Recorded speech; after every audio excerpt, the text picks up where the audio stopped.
New year, same pandemic, with dimensions that can be hard to put into context. If you had told me a year ago that we'd be starting 2022 with a fourth wave, I simply wouldn't have believed you.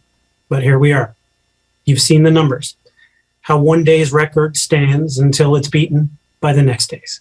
With new COVID-19 cases topping 500 a day and 3,000 active cases, Newfoundland and Labrador is imposing tighter restrictions on gathering limits.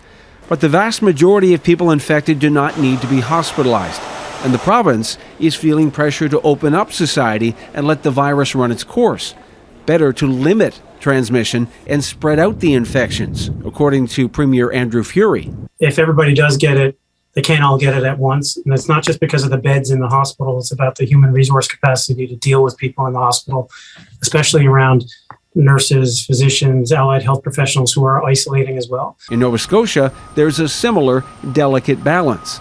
January will be a tough month, and I expect that the Premier and I will have some more hard decisions to make. One of those decisions, should Nova Scotia join other provinces that are reducing the isolation period to 5 days for double vaccinated people who've been infected but have no symptoms.